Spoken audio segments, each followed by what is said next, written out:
Good evening, everyone, and welcome to our Research Tuesdays event, the Maternal Microbiome. I'd like to start by acknowledging the Kaurna people, the traditional custodians of the Adelaide Plains and the lands on which the University of Adelaide's campuses at North Terrace, Waite and Roseworthy are built. We acknowledge the deep feelings of attachment and relationship of the Kaurna people to country, and we respect and value their past, present and ongoing connection to the land and cultural beliefs. My name is Alice Miller. I'm a researcher in natural hazards and environmental engineering here at the University of Adelaide. I'll be your MC tonight, where we'll learn about the microbiome, the trillions of bacteria, fungi and viruses living in your body. The reproductive tract microbiome plays a particularly important role during pregnancy. It helps prevent infections that can cause premature labour and birth, and there is also strong evidence that the microbiome influences other areas of women's health, including cervical cancer progression, STI risk, and IVF success. Joining us to discuss this important topic is David MacIntyre, a professor of reproductive systems medicine and director of the Robinson Research Institute here at the University of Adelaide. David received his PhD in reproductive medicine from the University of Newcastle. He was awarded the Marie Curie International Incoming Fellowship at the Prince Philip Centre of Investigation in Spain. He received the prestigious UK Medical Research Council Career Development Award at Imperial College London, and most recently he was awarded the 2024 J. Christian Herr Award from the American Society for Reproductive Immunology. Please join me in welcoming David to the stage. Good evening, everyone. I'm delighted that you're all here. Thanks so much for the introduction, Alice, and thanks for also doing the acknowledgement of country. So I'm going to take on a little bit of a journey about pregnancy, the microbiome. And to begin with, I do need to start by saying I will talk about some research that, along with some of my colleagues, we hold patents in, and I'm also a scientific advisory board member for a couple of companies that are working on the microbiome and looking at developing industry relationships in that area. So you've heard in the introduction a little bit about my background.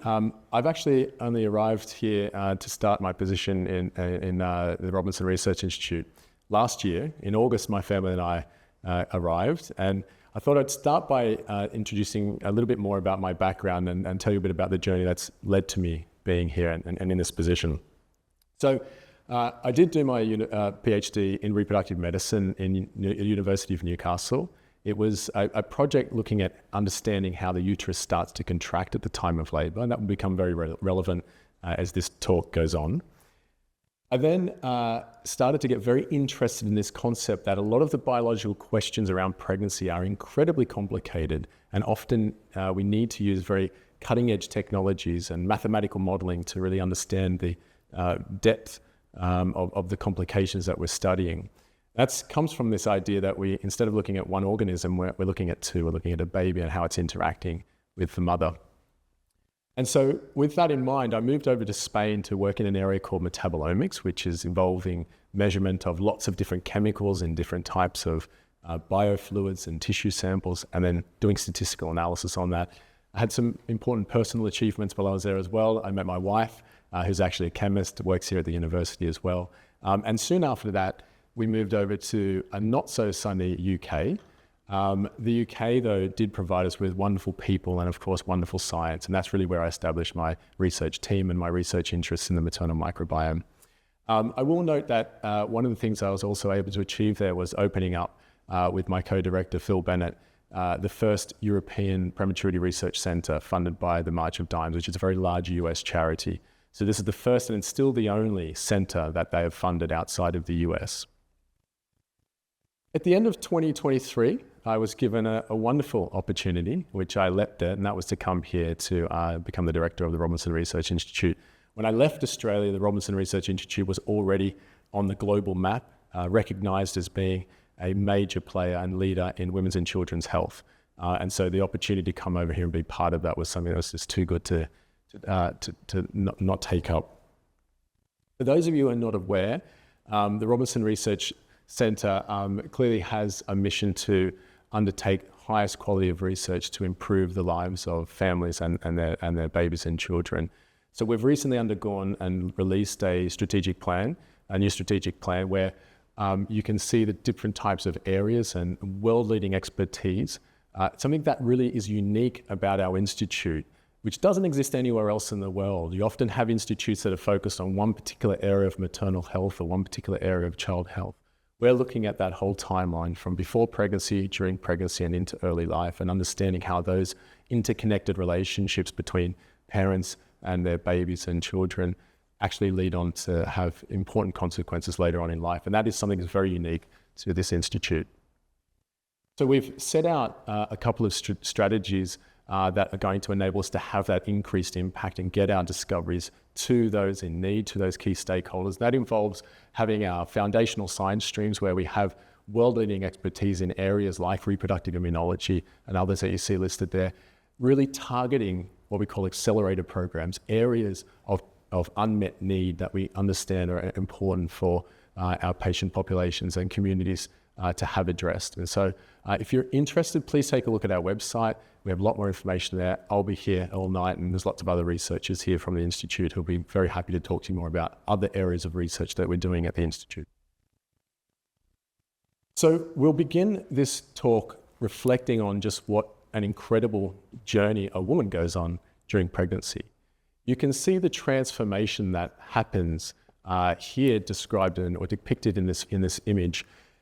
If we pay attention to the uterus, obviously we can see it's expanding, it's growing, but there's a couple of amazing things that happen to that uterus at the end of pregnancy, which we still really don't understand the underlying mechanisms that are involved in causing a baby to be delivered on time.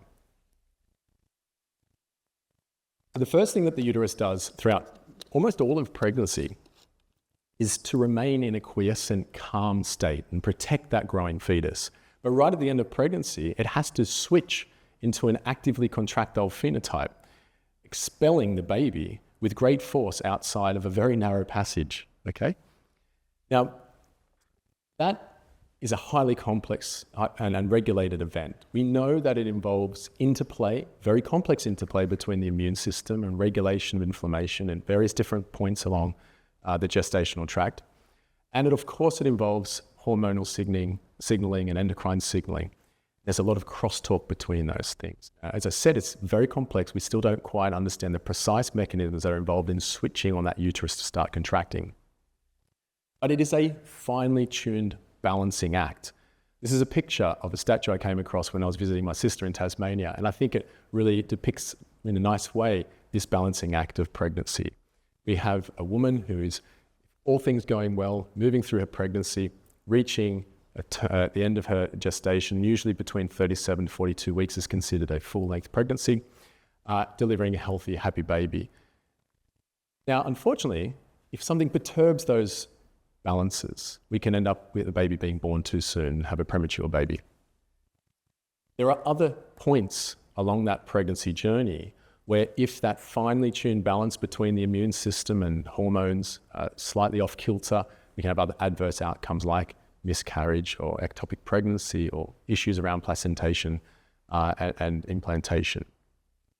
Now, one of the things that my group have focused on over the last 15 years or so is the idea that microbes in the reproductive tract are another key parameter that's finely tuning that balance, pushing the pregnancy towards a healthy outcome, or in some instances, if that balance is lost, we may end up having the microbiome influencing poor outcome in pregnancy. I can't emphasize how important being born on time is. Obviously, we're lucky to know that most pregnancies are delivered at term, as I said, between 37 and 42 weeks. But if you're born preterm or before 37 weeks of gestation, this is associated with rates of morbidity and mortality. The earlier you are born, so when we're getting down to the stage of an extremely preterm baby being born before 28 weeks, there is a much heightened risk of mortality and morbidity. Babies who survive being born that early, unfortunately, have lifelong complications, things like blindness, deafness, and a whole bunch of other learning difficulties and things like that. People are often surprised to learned that preterm birth is quite common. About 10% of all pregnancies are occurring before 37 weeks of completed gestation. Of course, most of those pregnancies are what we describe as late preterm deliveries, so babies being born between 35, 36, 30, and so on. But it accounts overall for the highest proportion of babies that die worldwide before 5 years of age. And that is, of course, preterm birth and its associated complications. It equates to about 1 million babies dying because of preterm birth each year. Now, we are terrible at identifying women who are likely to deliver a baby preterm. We are not very good at treating women who are likely to be delivering a baby preterm. And because of that, rates of preterm birth in most countries globally have remained the same for many, many decades, or if anything, have started to increase in some countries. Possibly a reason for that is that preterm birth can be caused by many different factors. There's a big long list of things here that are associated with increasing your risk of preterm delivery, and many of them are unconnected to each other. But I did want to make the point that about 30 to 40% of all preterm birth cases have some sort of a link to an infection. That infection can be a blood infection, but more likely it's an ascending infection starting in the lower reproductive tract, making its way up through the cervix and into the womb. To understand how an infection can cause a baby to be born too soon, we have to do a little bit of diving into the biology around what we do understand regulates the timing of the onset of human labor. I will point out too that the onset and the regulatory pathways that dictate the timing of labor in humans are uniquely human. So it's quite challenging to look at animal models or other systems in which we can study this. So that has hampered our understanding of really defining those mechanisms that are involved. This is a schematic that my PhD supervisor, Roger Smith at University of Newcastle, many, many years ago, was involved in putting together for a review. And it seems very, very complicated. It is, but I'm going to walk you through some of the key points here. In a normal, healthy pregnancy, there are key hormones and peptides. I'm not sure if you can see my pointer here. We'll start at the top of this cascade. So things like corticotrophin-releasing hormone. You don't need to really understand what it is, but it's produced in high abundance by the placenta. When it reaches a certain concentration, it helps to produce another hormone called cortisol. And cortisol is critical in helping mature the fetal lungs. We understand that when the fetal lungs reach a stage of maturity, quite close to the end of pregnancy, they will start to produce a protein called surfactant. And that protein, we understand as well, can then activate inflammation in the womb. Now, activate inflammation in a sterile sense, there's no infection here, but it'll activate that in the amniotic sac, and eventually that inflammation will build up as well in the uterine muscle called the myometrium. And when that threshold is passed, we then have key pathways being switched on in the uterus, which ultimately leads to contraction. Now, these pathways are regulated by gatekeepers called transcription factors that are regulating the production ultimately of proteins and other components that are involved in causing the three things that need to happen for a baby to be born. The neck of the womb, or the cervix, has to become soft and dilated so that the baby's head can move through that small canal. The amniotic sac that the baby's sitting in has to rupture. This is also known colloquially as when a woman's waters break in her pregnancy. And of course, the third thing is that the uterus has to start actively contracting. Now, in the case of, I should also point out there's another very, very important hormone that I haven't mentioned here. Progesterone, as the name suggests, progestation. This hormone for most of pregnancy is helping to switch off these pathways, to turn down this inflammation, these immune responses. In the case of an infection, we're essentially bypassing the first parts of that cascade. We've got the immune response, which is a necessity to respond to a potential infection, activating inflammatory pathways in different parts of the reproductive tract, which is then causing the early activation of cervical ripening, early activation of the membranes rupturing, and early activation of the uterus starting to contract.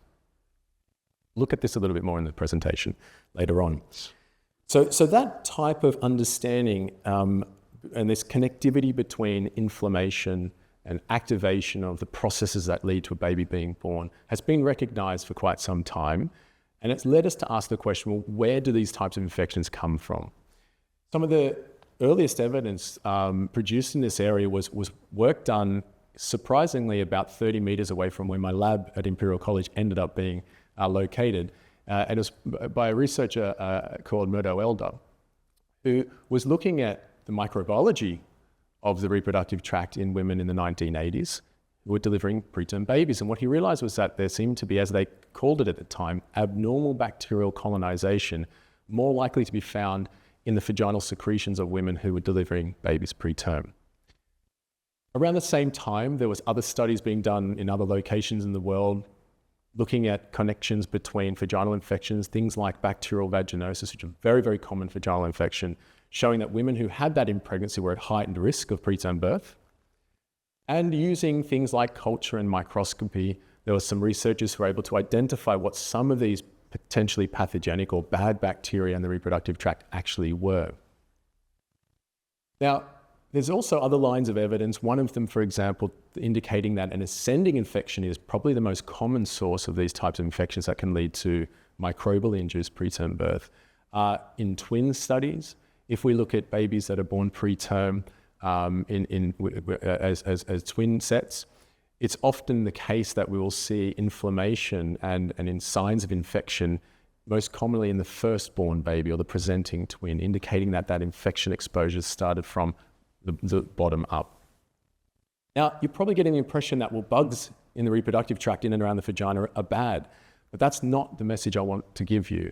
And that will become clearer as we progress this talk. Not all bugs in the reproductive tract are bad. In fact, many of them are our friends, and they actually play a critical role in supporting health in the reproductive tract.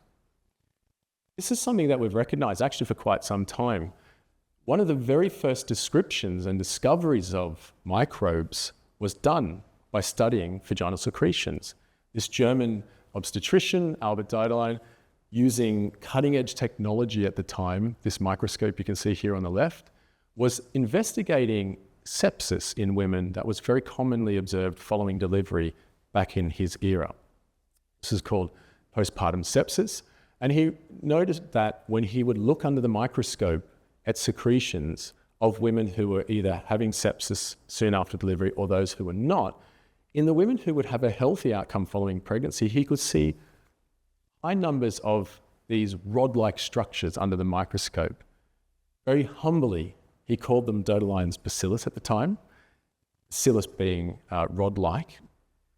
They were later on renamed lactobacillus. They were called lactobacillus because these types of bacteria produce lactic acid. I'm sure some of you have heard of lactobacillus before, maybe in the food industry, for example. I won't name names, but you will see that it's very commonly the case that these types of species are used for producing yogurts and cheese. There is a type of lactobacillus that's involved in producing kimchi, lactobacillus kimchi. And in a woman's reproductive tract, they're now really recognized as being hallmarks of health. You have high amounts of these types of rod-like lactobacilli and nothing else. This is usually a sign of good reproductive tract health. Clinically, the presence or absence of these is essentially what we're still relying on to diagnose infections in the reproductive tract, using microscopy at least.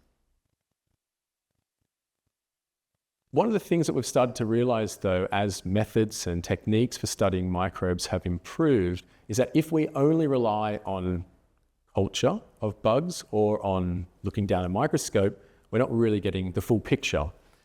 In fact, we now understand that probably about 70% of all the bugs that are in and on us are not able to be cultured outside of the human body. We also know that we're not able to use culture in particular to understand the relative numbers of bacteria that are present in certain sites in the body. And when we do look down the microscope, unfortunately, many of the bugs that we're looking at look identical to one another, but they're very, very different and have very, very different functions. So there's been some major advancements in the technology that we've been using to start to understand better and identify more readily the different types of microbial communities throughout the body. It usually starts with taking a sample we extract out the DNA or the genetic information from the bugs or microbes in that sample. We can then, very much like the same type of thing that you might do if you take a swab and send it to 23andMe, although I think they've gone bust, MyHeritage, name your company, and we use that genetic code that we get from sequencing that genetic information, almost like a barcode. We can map that information to identify what bugs are there, how many of each type of bug is present in that sample. And that approach has entirely revolutionized our understanding of how microbes are colonizing our body and how they're interacting with our daily health and disease states. So when I look out at a beautiful audience like yourselves, you might expect that I'm looking at a group of people that have this type of phenotype. In reality, and maybe it's just me, what I actually see is extravagant culture vessels for microbes. You're all still very beautiful. The microbes themselves are beautiful as well. But that is the reality. And to put some numbers to that, that number is a big number. You might have heard it in the introduction already. 1 trillion. Each of you are carrying around 1 trillion viruses, bacteria, and fungi and archaea on and in your body. They're not simply there for the ride. They're interacting with you and influencing your health. You might think, well, they're tiny. They don't really play much of a role in our health. Well, actually, just thinking about it from a perspective of weight, each of our brains, on average, weighs 1.5 kilos, some more than others. Your bacteria in your gut weigh around 2 kilos. We're talking about quite a large biomass. You might say, well, it's the genes that count. That's what really encodes our who we are. Well, if we look at active genes in and on your body, 99% of active genes are microbial. So it really is the case that we are made up of the sum of our parts. We are more microbial than we probably are human from a genetic perspective. As I said, these microbes are there not as inactive bystanders. They're there influencing health. If we have a shift and a loss of these microbial communities, which is often described as dysbiosis, then we know that that can influence the likelihood of increasing disease risk. And I'm not going to read them all out there. They're the types of disease states that have been linked to shifts and changes in our microbial communities. It's not really even highlighting women's health, which we'll get into now. Our first real insight into what types of microbes and the different types of communities of microbes that are colonizing different parts of our body came from some phenomenally important work done by an NIH-funded project in the US, currently being decimated of their funds by the current administration over there. But this was called the Human Microbiome Project. And using these types of molecular sequencing approaches that I've mentioned before, they were able to go and survey different body parts and catalog the different types of microbes that are living in these different niches in our body. You can see that in these pie charts. There's lots of different types of bugs, and they all seem to have evolved different mechanisms to preferentially colonize different parts of the body. And the reproductive tract, in particular, is quite unique in its composition. You can see that it is full in healthy women with this pink color here, which is these lactobacillus species. Now, you might say, well, why on earth we spent so much money to find out something that you told us some guy in 1893 already knew? Well, actually, not surprisingly, when we start to delve deeper into this story and we improve the resolution of these types of analyses, we start to realize that not all lactobacillus species are the same. This is a really important study that was done by a guy called Jacques Ravel in our field, where they were able to identify different types of species of bacteria that colonize the reproductive tract. And there are 4 main lactobacillus species. That's these 4 bugs that you see listed here in the top of this plot called a heat map. This was a study done on around 400 healthy women, asymptomatic women. What they found was that most women are carrying these 2 different types of bacteria. They are relatives of one another. They're Lactobacillus inners and Lactobacillus crispatus. There are a couple of other lactobacillus species that women are often carrying. There are a small number of women, or a smaller number of women, who seem to be entirely asymptomatic and healthy, who don't have these lactobacillus species there. They often have other bugs that are functionally doing similar things, but most women who are asymptomatic and healthy do seem to be colonized by high numbers of these different types of lactobacillus species. These profiles of microbes that are being carried in the reproductive tract are often called community state types. They're not fixed. They're often changing and fluxing at different stages, for example, of the menstruation cycle. Various different things can impact whether or not you have a certain profile or not.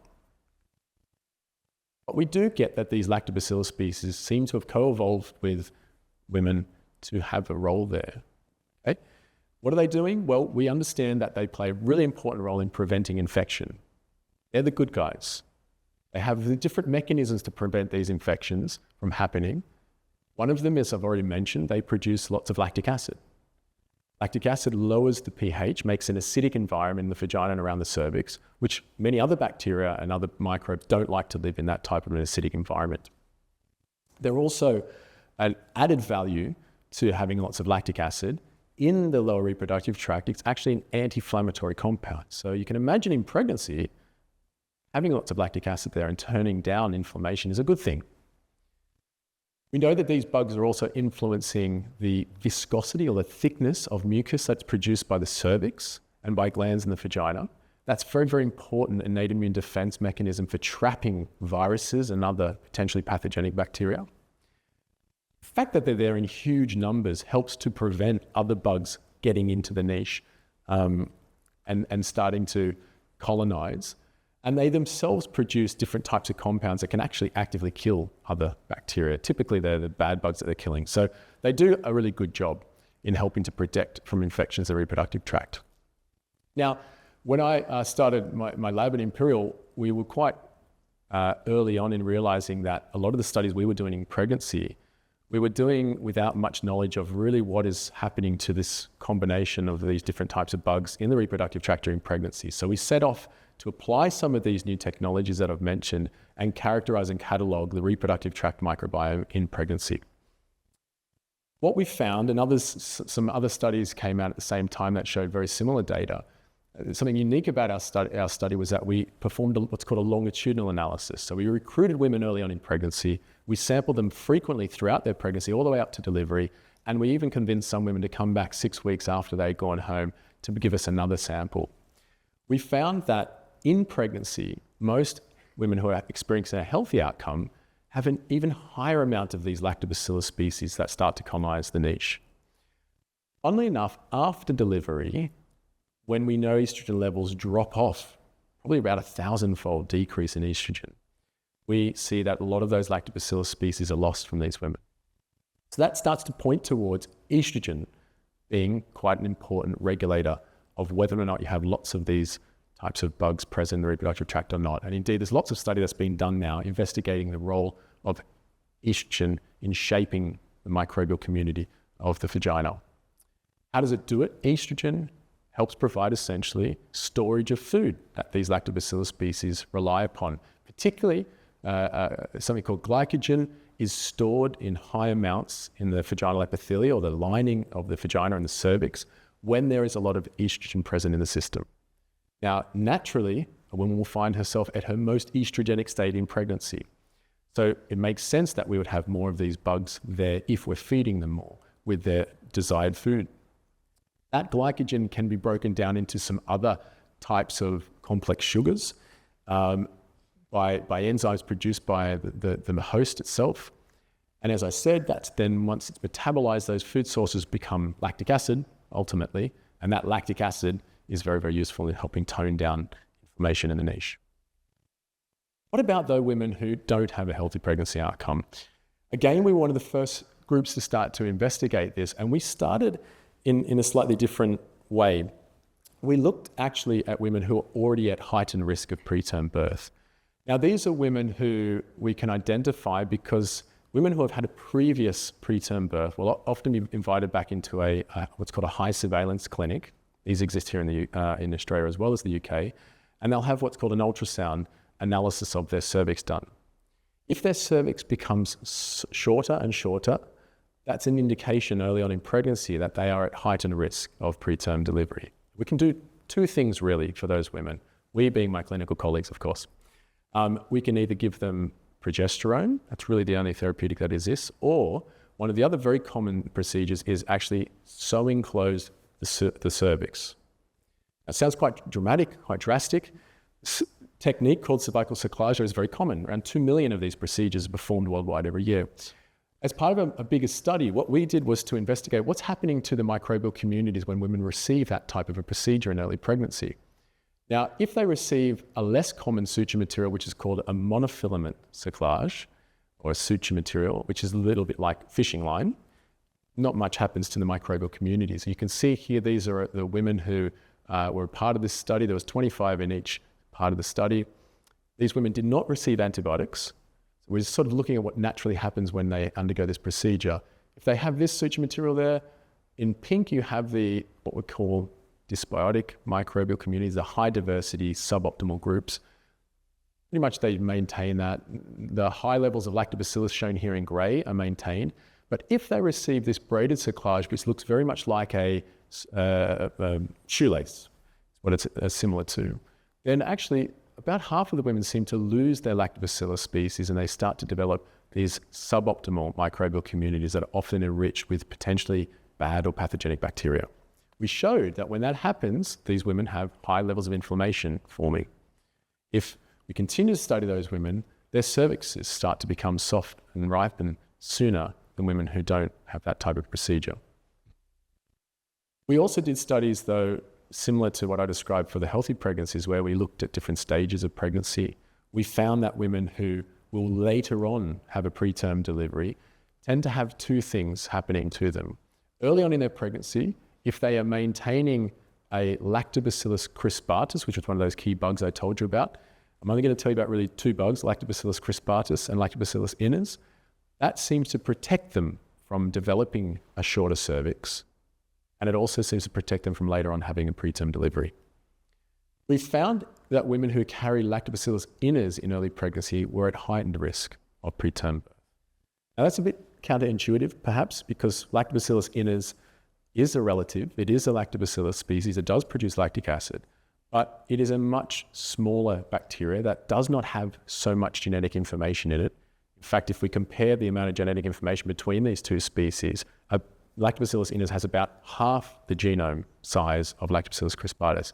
So that means that often when it's colonizing a site, it relies on other bacteria to be present to help it to produce different types of food sources or to enable it to adhere and attach to different parts while it's colonizing.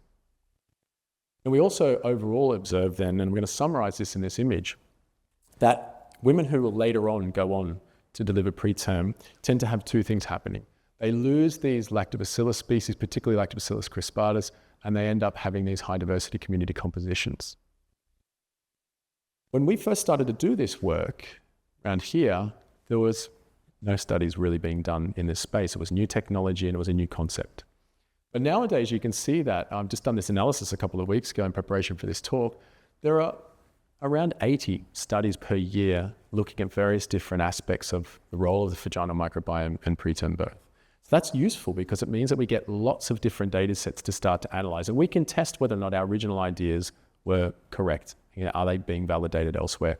And the reality is, yes, they are. Lots of people have now shown in using lots of different methodologies that this relationship between the microbiome and preterm birth risk is held up in pretty much all populations that we look at, but there are differences in different ethnic groups, okay? So women, for example, who are from an African ancestry tend to have a higher tolerance to the high diversity community compositions and are at lesser risk of developing preterm birth because of the microbiome. Won't have time to go into that in too much detail. So I'm going to summarize this. Here's one of the first key take-home messages for you. Thinking about the vaginal microbiome, we can classify Lactobacillus crispatus as the good bug. Okay, remember, and I'm going to make this very, very clear so I don't have to answer questions about this, there are different types of Lactobacillus species in the reproductive tract to what you find in the food industry. Okay, so using yogurt to improve your reproductive tract microbiome is not a good idea. We could suggest that Lactobacillus iners is a bad bug. And we could even indicate that if we don't have any of these Lactobacillus species there, and instead we have a high diversity, then we're going to call that the ugly. Because of time constraints, I won't be able to talk to you much about the immunology. We've done a lot of work now trying to understand how these different good, bad, and ugly compositions can influence the local immune responses that might, for example, cause the cervix to ripen sooner in pregnancy. But these types of studies really do lead us down away from what we call associative studies, where we just measure things like the bugs or we measure things like chemicals, and we see whether or not there's a relationship between the presence or absence of these things and the outcome of interest, in this case, preterm birth. We like to always, as scientists, move towards mechanistic understanding. How is it that those bugs are getting into the reproductive tract and causing problems in pregnancy? How is it that they can recognize and differentiate between each other? And of course, how's the immune system from the mum also recognizing and differentiating between these different good, bad, and ugly compositions? As I mentioned, Lactobacillus crispatus appears to be a particularly good bug. Well, that bug has the same types of receptors on its surface than other bugs do, but it somehow has other mechanisms that help prevent the immune system from reacting negatively to that during pregnancy and outside of pregnancy. We've answered a lot of these questions over the last 10 to 15 years. Won't go through that all now. I'm going to focus on two other areas that I think are most clinically relevant. If we do have women who are at heightened risk of preterm birth and other adverse pregnancy outcomes, is there a way in which we can identify them early on in pregnancy and then hopefully do something about it, treat that bad or ugly microbiome and push it towards a good state? So these are the two areas I'm going to concentrate on for the rest of this talk. The first area is around this concept of diagnostics. You might think to yourself, well, you told us before that you do already have technology to do this. You can just sequence bugs and tell us what bugs are there. And that's true. Those types of approaches, though, are pretty expensive. They take quite a long time to do, although methodologies are increasingly improving from that point of view. One of the major issues, though, that those types of approaches have, though, is that it doesn't tell us anything about what the host or the maternal host is doing in response to those bugs. Is it switching on inflammation? Are we switching on an immune response? Those types of approaches don't allow us to do that. So we came up with a solution. The idea was to use chemicals that are produced by the bugs themselves, by the host cells themselves, and also different chemicals that are on the surface of these different types of cells. The methodology that we used was something called, we've invented this methodology called direct swab analysis by desorption, electrospray, ionization, mass spectrometry. It just rolls off the tongue. I'm going to refer to it as DESI. Okay? So DESI is a methodology that was actually invented by my close collaborator, Zoltan Pakets. Zoltan is actually coming to Adelaide to give us a talk at the end of this month. He also invented another fantastic bit of technology called the eye knife, which uses diathermy or laser when you're cutting through tissue in surgery. The chemicals that are produced in the smoke can then be analyzed, and you can know whether or not, for example, you're cutting through cancerous tissue or healthy tissue. So our idea, though, was to adapt that technology and ask that question, could we use that type of an approach on swabs that we're collecting from women in pregnancy? Could the chemical profiles tell us which types of bugs are there and whether or not there's inflammation present in the samples? So it looks a little bit like this. We have a swab collected, we put a solvent or a type of liquid onto the surface of the swab, and it goes into a machine. We analyze that, get a chemical signature, in a couple of minutes we know what's there. Sounds interesting and easy, doesn't it? This is a little video that will give you a bit more of a visual idea of what's happening. So we have a swab that's in a swab holder. It rotates. We put this liquid down onto the surface of the swab. There's what's called secondary droplets that are carrying dissolved chemicals into this machine called a mass spectrometer. And almost in real time, we're able to measure the different types of chemicals that are present there in that swab. And the idea is that we can then match those chemicals to big databases of chemicals that we know are either produced by certain types of microbes or certain types of immune cells. It sounds almost too good to be true. It really is real. I'm going to show you two of our prototypes that we've developed. On the left-hand side, you can see our first prototype, which was hooked up to a mass spectrometer that was about the size of a fridge. And that's very impractical to use in clinical situations. So we wanted to address that. We've worked with a company called Waters, who have produced with Zoltan a smaller bench top type of mass spectrometer that we can push around on a trolley. It's called an RDA platform. And here you can see us analyzing a different type of swab. And it's now kind of got to a stage where we're able to implement this and put this into various different clinical environments. We're undertaking trials now to see if we can start to implement this technology for this type of diagnostic application. So what type of chemical signatures do we get out of that machine? Well, it kind of looks like this. On the left-hand side here, what we're looking at are samples collected from almost 600 women. These are vaginal swab samples that we've analysed. And in long columns here, you can see high amounts of different chemicals that we're measuring, indicated by the darker strips. And what you can see in the left-hand side here are samples that have lactobacillus pretty much uniquely in their samples. And there is almost like a barcode, a particular profile, like a fingerprint, a chemical fingerprint that those bacteria share, or at least that the cervical vaginal secretions produce when we analyze that. Women who don't have lactobacillus there and instead have these high-risk communities have a very different type of chemical profile. And we've validated that in lots of different pregnancy cohorts and in non-pregnancy studies. One of the cool things is too, though, it turns out that those chemicals don't just tell us about what types of microbes are present, but it also tells us about whether or not there's inflammation in those samples. You can see here there's a set of chemicals that tell us whether or not inflammation is low or whether or not there's an activation of the immune response on the right-hand side there. So it's a bit of a 2-for-1 offer. We can analyze that swab in just a couple of minutes and get those 2 key pieces of information that we think is what you need for clinically acting on that type of information. What are we going to do about it? We can tell that the woman is carrying these high-risk microbiota. We'd like to try to modify the microbiome. You could use antibiotics, but we know that has a whole risk profile associated with that. We want to avoid using antibiotics in pregnancy if we can. So another way to do it is to try to put the good bugs back into the reproductive tract. So we've done that recently as part of a study called the FLIP-1 trial. This was what's called a safety and tolerance trial. So we were mainly looking at whether or not we try to put back in these good bugs into pregnant women. Was it safe? Was it tolerated? Women actually happy to do that type of a thing. Now, this product called Lactin V has actually been used in non-pregnant women before, and it looks like it's got some good signs that it could be used for treating infections like current bacterial vaginosis. The actual applicator looks like this. It's a powdered form of this Lactobacillus crispatus, the good bug. It's placed into the vaginal canal, and almost like a syringe, it's injected into these women. As part of the trial, we recruited women who were at risk of preterm birth. We got them to start taking the product at the beginning of their second trimester, which is called T0 there. I'm not too sure this, there it is there, this laser's working. Now, the treatment regime involves these women taking this product once daily for 5 days, and then they take it once per week for 6 weeks, and they stop taking it in pregnancy at 20 weeks. So about halfway through the pregnancy, they're no longer taking the product. We kept following and tracking these women. We looked at their symptomology.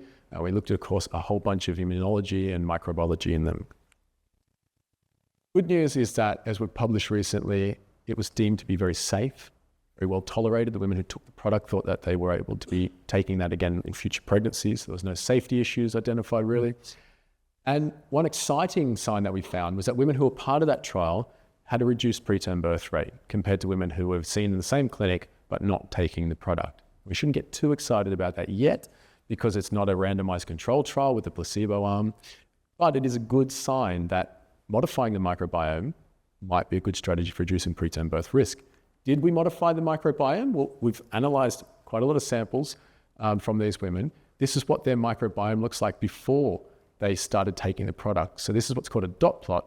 In dark green there, you have women who are already colonized with the good bug, Lactobacillus crispatus. But almost half of the other women had either the bad or the ugly bug. As they take the product, a huge number of these women lose the bad and the ugly.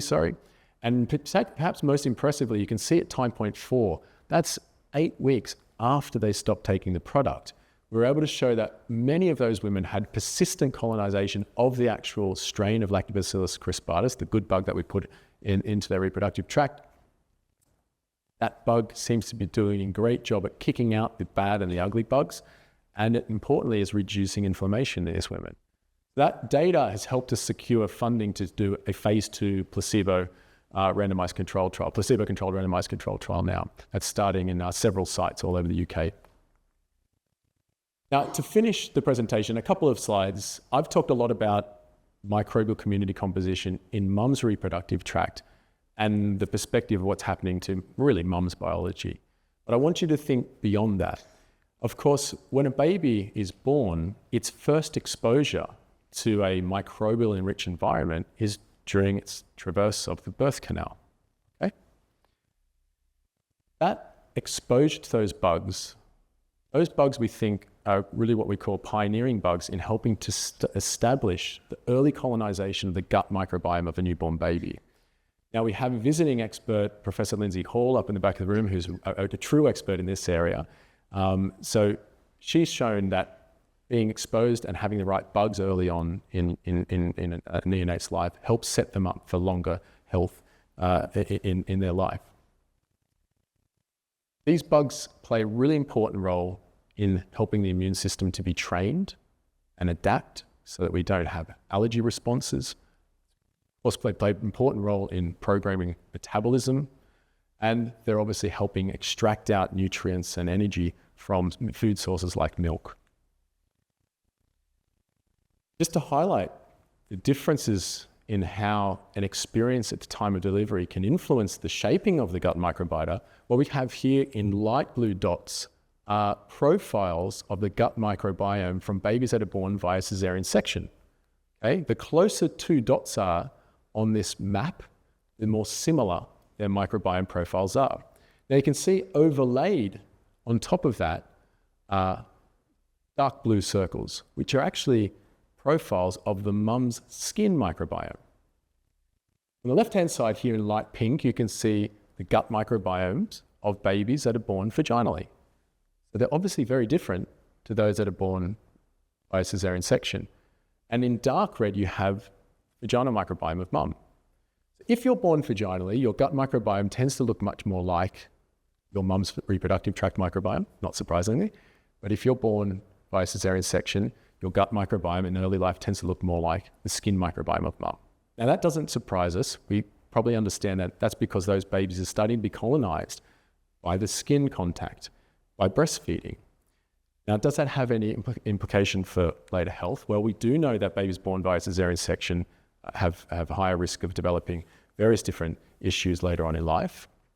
And we can recapitulate and reproduce those types of interconnections between a loss of microbes in early life and these types of outcomes in various different animal models. There's data being produced quite regularly now that these types of shifts and changes in exposure events at the time of delivery in humans are important as well. For example, there's a study here published a few years ago showing that if you're lacking certain types of microbes in early life in the neonatal gut microbiota, you're in a heightened risk of later developing childhood asthma.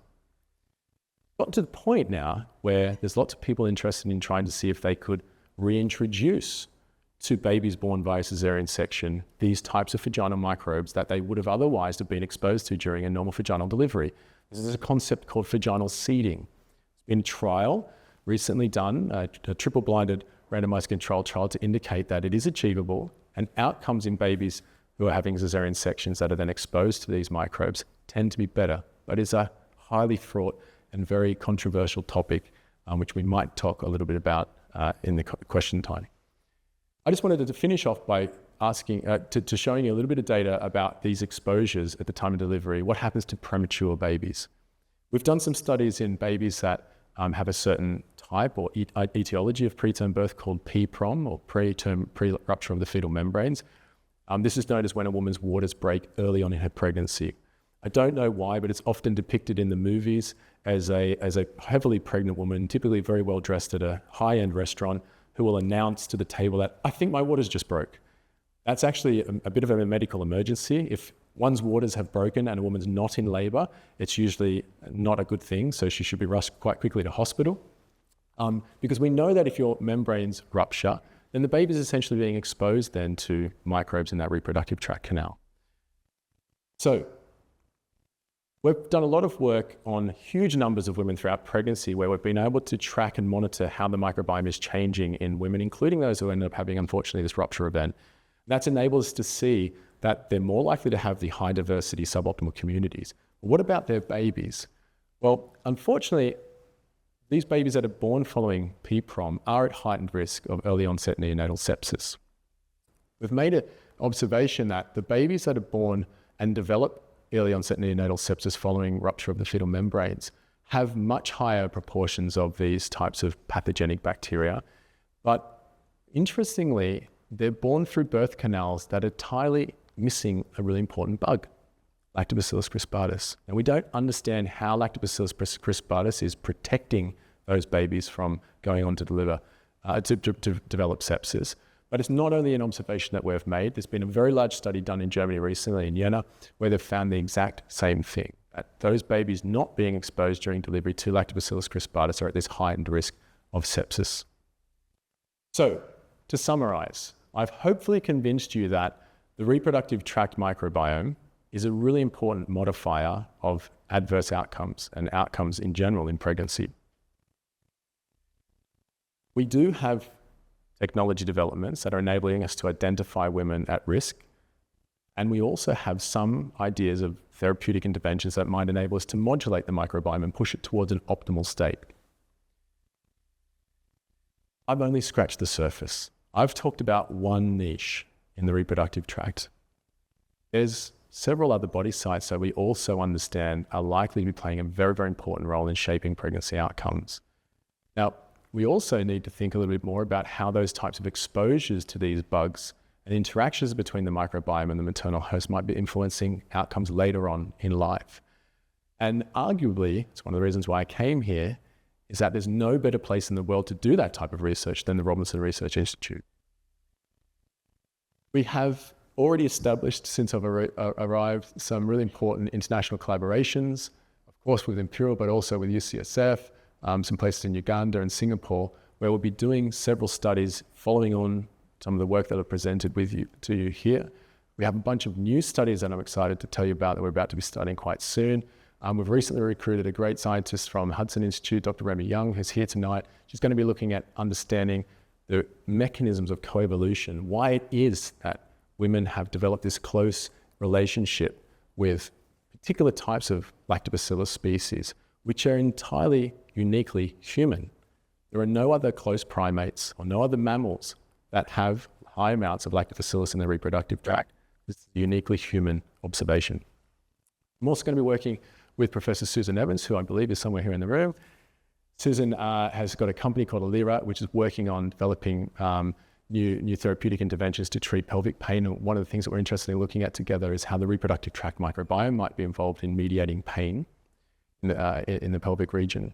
And we're also working with Professor Louise Hull and Dr. Jodie Avery. Many of you will know, they've talked here on Research Tuesdays before. They're endometriosis gurus.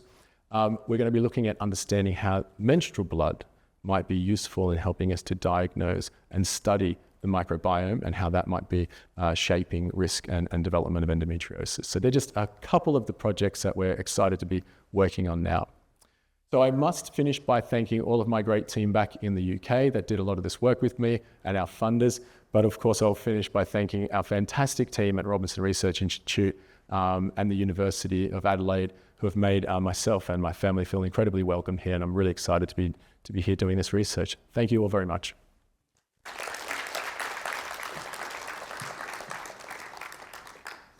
Thank you so much, David. We'll now be accepting some questions from the audience. If anyone wants to put their hand up and get a microphone, we've got one at the front. We might only have time for one or two questions. So. What did you ask?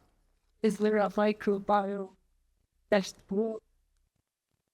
I'll repeat the question because I think they need to hear it across the microphone for online. The question was whether or not there is a microbiome in breast milk. There is. That's pretty well established now, as we think that that's a very, very important influencer of shaping that early neonatal gut microbiota.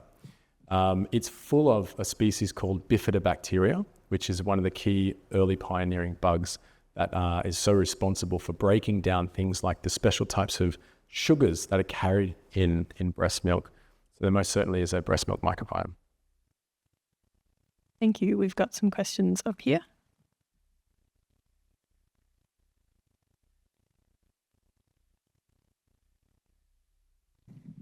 Thank you very much.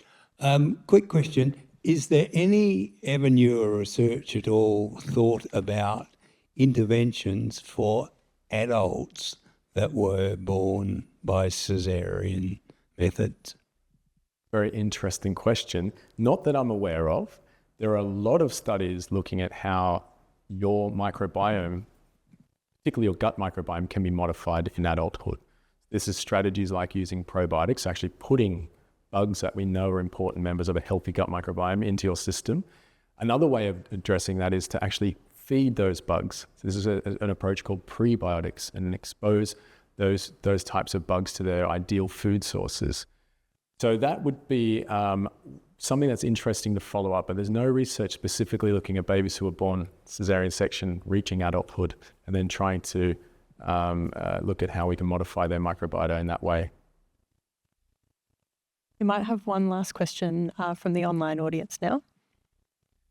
Is there any link between the number of courses of antibiotics during pregnancy and the effect of lactobacillus on pregnancy outcomes?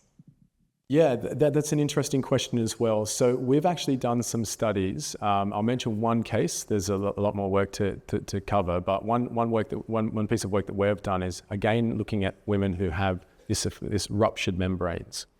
We found actually that women who are receiving a high dose of erythromycin, a particular type of antibiotic, when they present to the hospital with these ruptured membranes, that's the first line of treatment. And of course, in many of those women, they need that type of antibiotic treatment because they might have an infection there. But what we found was that women who actually didn't have an infection that was causing their ruptured membranes to occur, that erythromycin does a fantastic job at wiping out the lactobacillus species that I've been talking to you about. And that was actually a risk factor for then their babies subsequently developing sepsis. So it points towards there needing to be a little bit more stewardship and selectivity around exposing women in pregnancy to antibiotics, making sure that they're really needed, and we're treating the women who have an infectious etiology in that way. Thank you everyone for your questions. We'll wrap up right now. I'd like to conclude by once again thanking tonight's speaker, Professor David MacIntyre.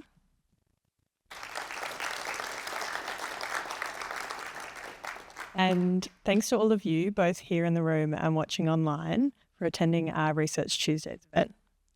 Make sure you sign up to our mailing list to receive the latest information about Research Tuesdays related news, and have a great rest of your night.